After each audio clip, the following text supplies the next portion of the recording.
202장 하나님 아버지 주신 책은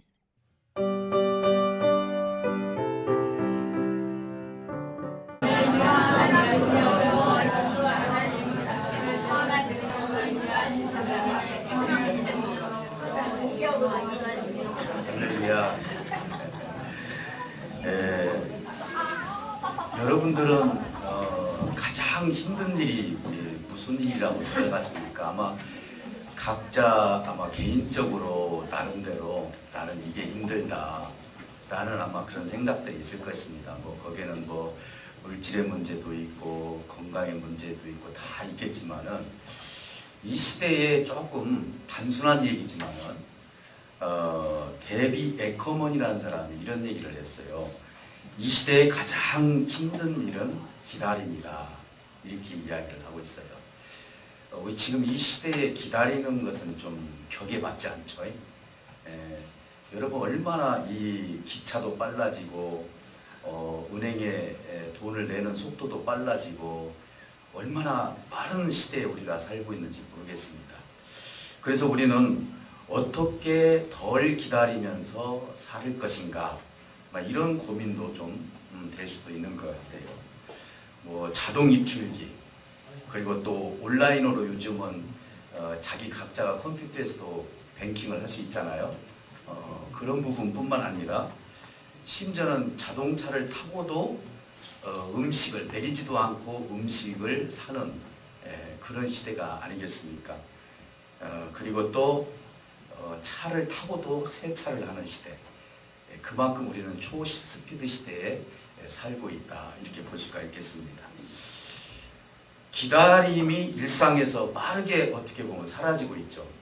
그래서 어떻게 하면은 우리나라의 기업들도 빠르게 핸드폰을 보급을 할 수 있을까? 그래서 요즘은 5기가가 나온다거나 해가지고 점점 그냥 데이터 전송하는 것도 몇 초 사이에 갈 수 있을 정도. 그 경쟁력이 이제 거기서 나타나게 되겠죠. 인간 세계가 아닌 하나님은 그렇지 않습니다. 우리 하나님은 생각하면은 금방 무엇이든지 그때 결론을 내실 것 같지만은 실질적으로 구약 시대에서 지금까지 보시면서 하나님이 급하게 일하신 거 없어요. 다 하나님의 계획대로, 하나님의 뜻대로 이 역사가 이루어졌지 인간의 세계처럼 인위적으로 무엇인가를 빨리 해가지고 빨리 이루려고 하는 그 생각조차도 우리 하나님은 가지고 계시지 않는다는 것이죠. 그래서 우리는 가끔 보면 과정을 뛰어넘어서 결과를 갖기를 원해요. 쉽게 말해서 노력이 없이 나에게 일확천금이 모여졌으면 좋겠다.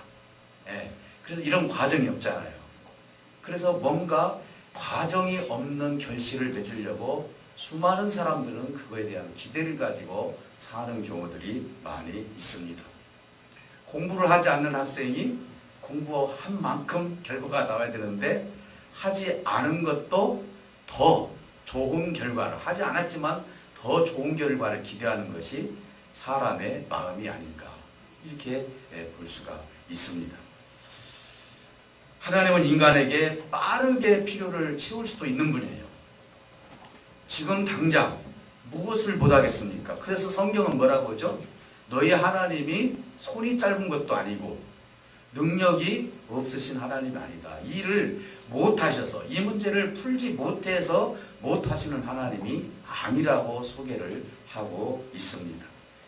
그런데 침묵하실 때 이럴 때 우리는 정말 하나님과 우리 사이에 굉장한 긴장감이 팽팽하게 돌을 때가 많습니다. 그때 우리가 영적인 어떤 자세를 갖느냐에 따라서 급하게 행동하는 사람이 있고 아니면 하나님의 뜻을 기다리고 하나님의 주권을 인정하는 사람이 있다 이 말입니다. 내가 고난 가운데 있다 할지라도 이것이 하나님께서 나에게 허락하신 뜻이라고 생각하면서 고난이 지나갈 때까지 기다리는 사람. 왜 나에게 이런 고난이 와야 되냐고 하면서 이 고난을 기엽고 벗고자 하는 사람. 아마 우리가 살아가면서 이러한 일들은 비일비재할 수밖에 없다라고 볼 수가 있는 것입니다. 사실은요, 아브라함이라는 인물을 여러분들 보시면은 그분이 얼마나 오랜 세월을 하나님의 뜻을 이루고 아버지의 집에 가셨는지 성경 역사를 놓고 보면은 그분도 굉장히 대단한 분이다. 가끔 우리는 그렇게 생각합니다. 가나안 땅에 들어가서 흉년이 들어서 무슨 믿음이 없어가지고 애굽으로 가가지고 먹을 것을 구하러 갔는가. 우리는 지금 현재 단시간만 보고 그 사람을 평가할 수 있죠. 근데 그 아브라함의 그 과정을 우리가 안다면 우리는 아마 그거 이상도 더 할 수도 있지 않았을까 이런 생각이 듭니다. 아브라함도 사람이기 때문에 그런 인내심이 한계가 있지 않겠습니까? 그래서 갈대아 우르에서 하나님께서 불렀을 때가 30대 전후반 나이가요. 아브라함이. 좀 현실감을 여러분들에게 주기 위해서 제가 나이를 지금 얘기를 하는 거예요. 아마 30대 전후반, 이건 정확한 시간은 아니지만은 수많은 신학자들이 그걸 놓고 연구를 해보면 갈대아 우르에서 30대 전후반에 부르심을 받았다. 그리고 나서 그가 가족들과 함께 하란으로 오게 되는데 하란에서 30년에서 40년 정도 살았다. 그러면 벌써 몇 살입니까? 70세가 넘어버리잖아요. 여러분 지금 70세라면은 지금 연세로 보면 굉장히 오래 그 인생을 살았다고 볼 수 있잖아요. 이때 당시는 그래도 100살을 다 넘긴 시대였으니까 아마 우리가 판단하기로는 그래도 좀 어느 정도는 젊지 않았을까 이런 생각이 들어요. 하란에서 40년 동안 하나님께서 그곳에 붙들어 놓고 그곳에서 하나님의 뜻을 이룰 수 있도록 무엇을 준비를 했냐면은 하나님께서는 부를 축적하게 만들었어요. 여러분 우리 학생들 잘 아시겠지만은 문명의 발상지라고 하잖아요. 메소포타미아라고 하지 않습니까? 그 지역이 바로 하란 지역이에요. 그러니까 거기는 어떻게 보면 땅이 아주 비옥해요. 농사를 짓든 짐승을 키우든 무엇이든지 잘 되는 지역이다 이 말이에요. 그러니 그쪽에 와서 30년, 40년 동안 아브라함과 아브라함 식구들이 그쪽에서 살았을 때 하나님께서는 그들에게 부를 축적할 수 있도록 은혜를 주셨어요. 여러분 한번 지금이야 지금 비행기가 있고 그러지만 이때 당시는요 800km, 1000km 간다라는 것은 목숨을 내놓고 가야 되는 거예요. 왜? 부족과 부족 사이에 그들이 가지고 있는 것을 다 가져가 강도질을 해서 뺏어갈 수도 있는 시대이기 때문에 그래요.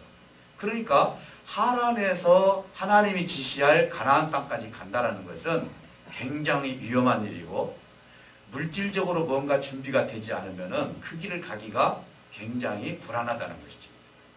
아브라함 혼자 간 것이 아니라 종들을 데리고 가고 재산을 가지고 가고 그동안 부를 축적했던 것을 가면서 그냥 계속 가는 것이 아니라 지금으로 말하면은 가다가 텐트를 쳐놓고 그곳에도 또 살다가 또 가고 이런 식으로 해서 하나님이 지시할 땅으로 가게 됐죠. 그때 나이가 성경에서는 하란을 떠난 나이가 75세였더라 이렇게 말씀하고 있어요.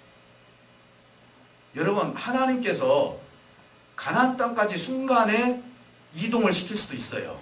근데 하나님은 왜 아브라함에게 이런 과정을 하나님이 그렇게 허락을 하셨을까? 이건 우리가 신앙생활하면서 이 부분도 우리가 깊이 한번 생각해 볼 필요가 있어요. 우리가 기도를 할 때 하나님 당장 이루어 주시옵소서라고 기도할 때가 많아요. 근데 당장 이루어질 것이 있고 하나님의 뜻 가운데 이루어질 것이 있다 이 말이죠.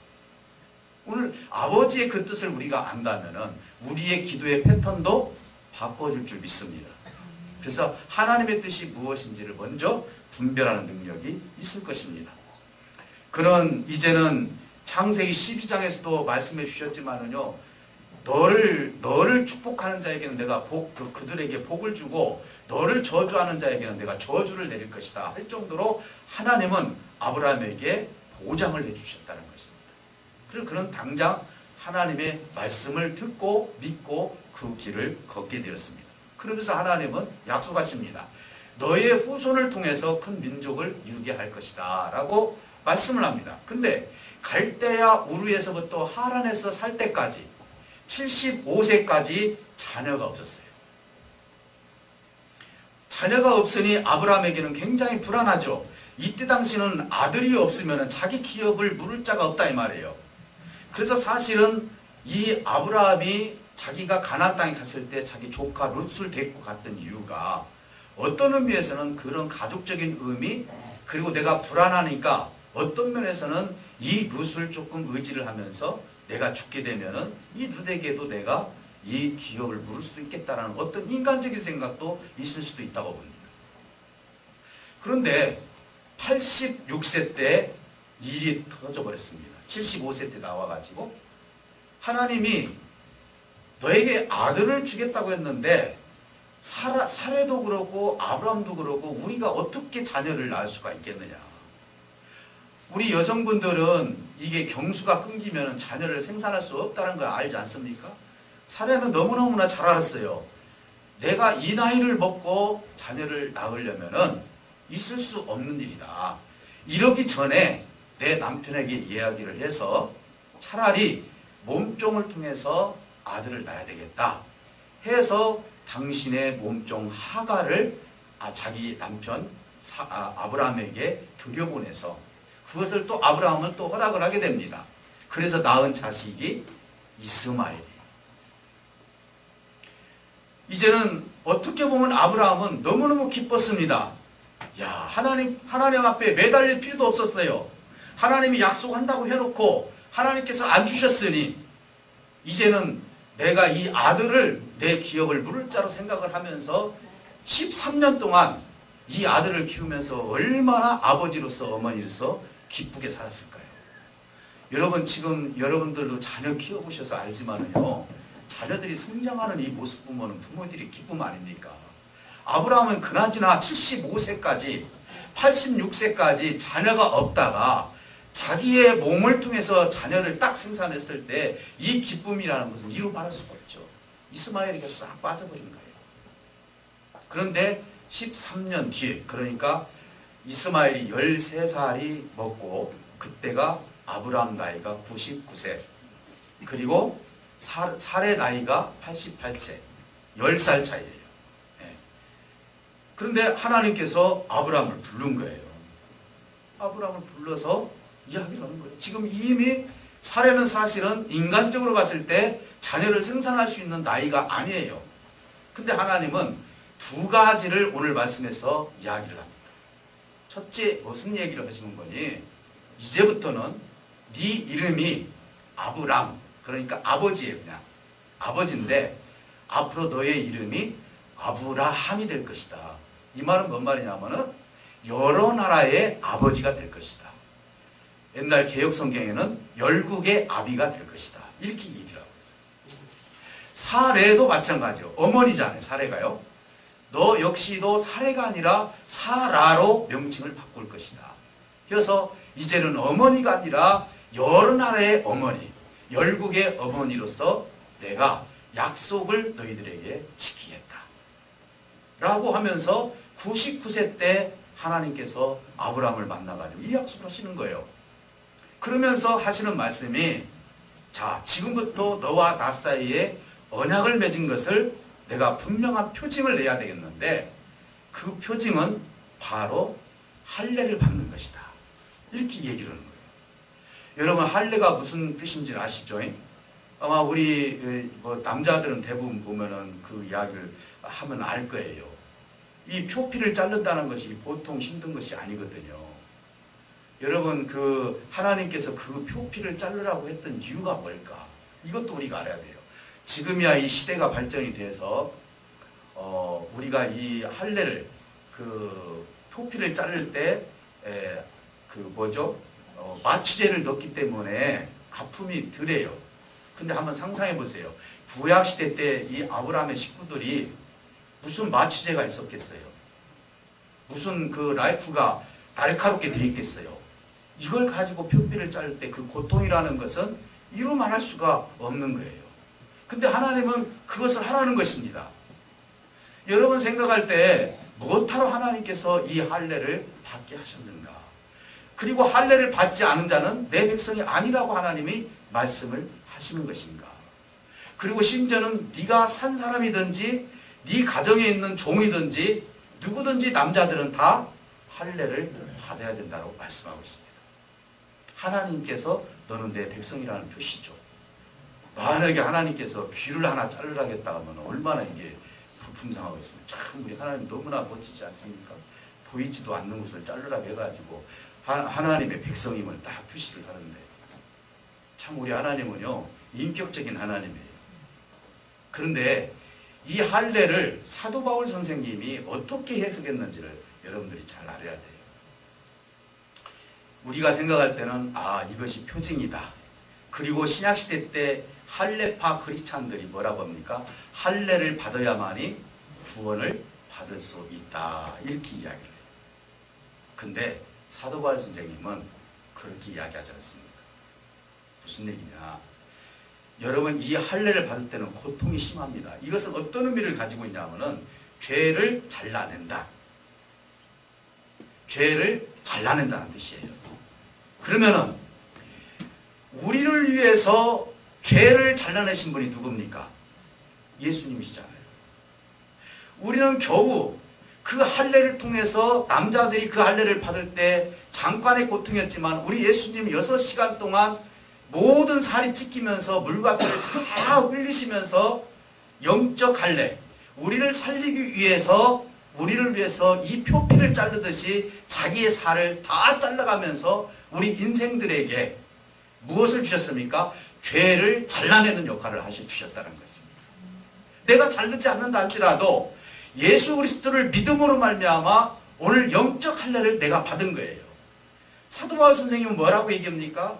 육신을 신뢰하는 자가 할례를 받는 것이야. 받았다. 예를 들어서 내가 할례를 받아서 육신을 신뢰를 했다. 그러면 그 사람은 할례를 받았기 때문에 무슨 일을 해야 되냐? 구약시대 때처럼 율법을 지켜야 한다는 것이죠.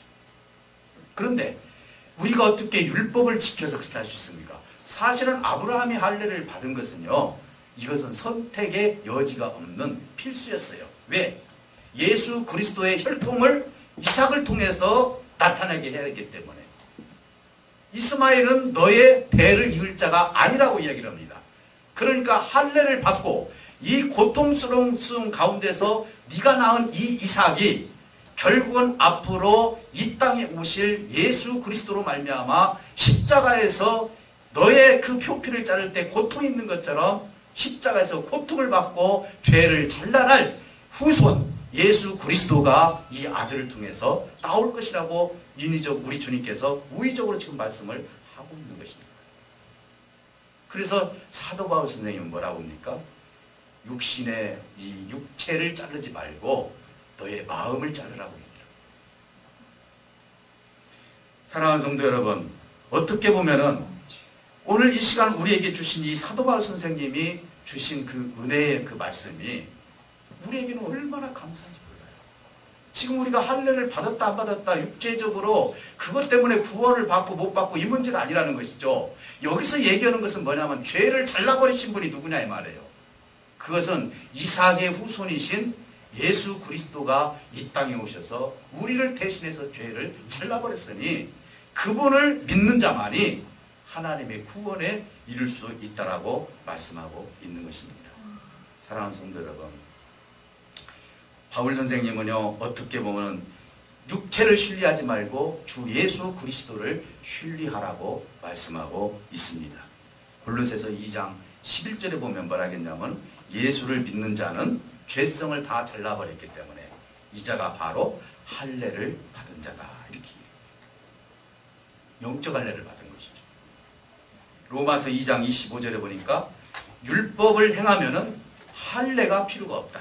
내가 율법을 행하겠다라고 작정을 하면은 할례가 필요가 없다.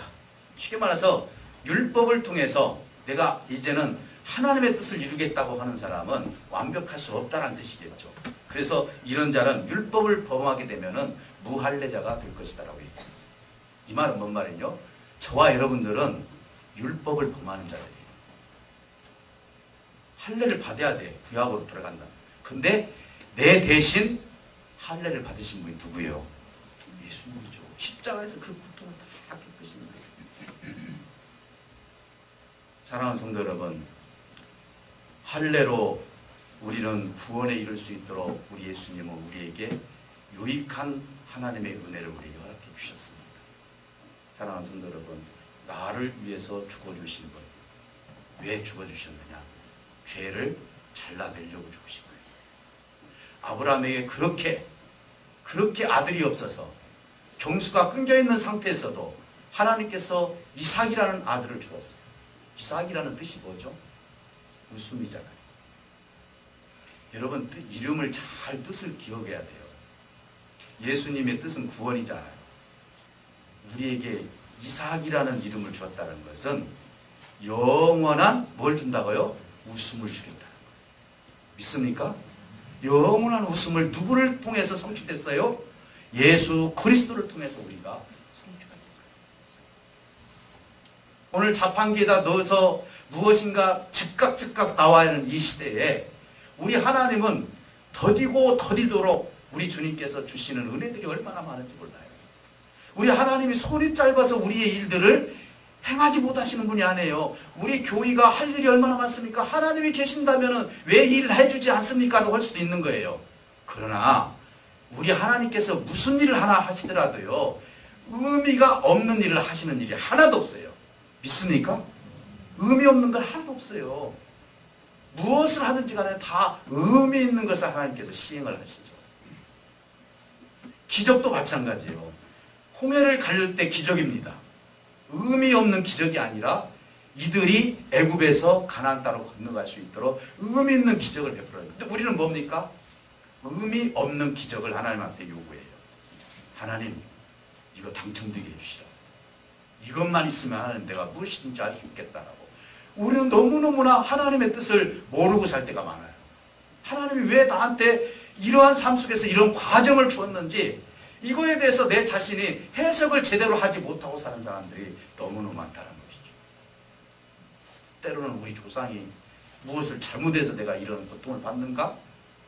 자꾸 누군가의 핑계를 잡아가지고 내가 왜 이러는가 하면서 그걸 잡으려고 해요. 그게 아니에요. 내가 듣고 보니 하나님의 말씀이 지금 듣고 보니 옳습니다. 그렇다면 내가 이렇게 시행하겠습니다. 하나님, 이 진리의 말씀이 나에게 오늘 임하게 되니 내가 얼마나 하나님 앞에 감사한지 모르겠습니다. 라고 하면서 나를 위해서 세상에 예수 그리스도를 주시다니요. 여러분, 십자가에 죽어주신 그 십자가의 고통 속에서 나를 사랑하시는 예수님에 대해서 감동과 감화를 여러분 지금 받고 계십니까? 그 구원에 대해서 너무너무 감사해서 내 삶을 어떻게 드릴지 고민하신 적이 있으십니까? 오늘 하나님은 우리에게 지금 그걸 요구하고 계십니다.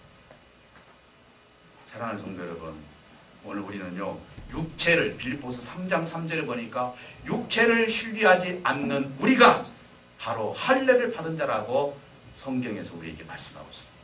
우리는 누구를 신뢰하고 있습니까? 주 예수 그리스도죠. 나를 위해서 십자가에 못 박혀 죽으신 그분을 신뢰하고 있는 거예요. 내 삶 속에서 육체를 신뢰하는 것이 아니에요. 오늘 하나님이 저와 여러분들을 왜 불러주셨습니까? 하나님은 오늘 말씀에서 보니까 우리를 사랑하시고 하나님의 자녀이기 때문에 불러주신 거예요. 그러니 우리 하나님은 죄와는 상관이 없어요. 이 죄의 문제를 해결하기 위해서는 아브라함이라는 사람을 선택을 했어야 되고 아브라함을 통해서 이삭이 왔어야 되고, 여러분 언젠가도 말씀을 드렸지만요, 이삭의 고통, 아브라함의 고통, 하나님께서 그것을 예비적으로 보여주지 않습니까? 모리아산에서 아브라함이 이삭을 바칠 때 그 고통 여러분 아십니까?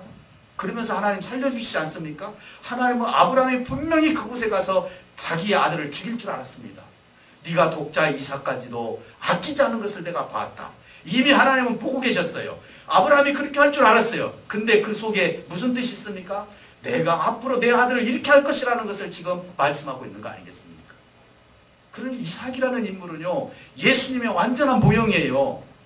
이 모형이 이 시대에, 그리고 신약시대 때 우리 주님께서 오셔서 우리의 모든 죄를 다 잘라버린 거예요. 그래서 죄 가지고 장난치는 것은 마귀 사단이 장난치는 것에 내가 거기에 합의하는 거예요. 교회는요, 죄 가지고 지적질하는 거 아니에요. 죄성을 가진 자들이 어떻게 예수 그리스도 안에서 평안함을 찾을 수 있을까? 이걸 하는 것이죠. 오늘날 교회가 왜 분열이 일어납니까? 당신 이런 지 주셨어? 장로님이 되면 이래야 돼? 권사님이 되면 이렇게 해야 돼? 하면서 뭘 가르쳐주고 있습니까? 법을 가르쳐주다 보니까 교회가 분열이 되는 거예요. 교회는요, 법을 가르쳐주는 거 아니에요. 물론 하나님의 법도 있겠지만요, 하나님의 깊은 은혜를 가르쳐줘야 돼요.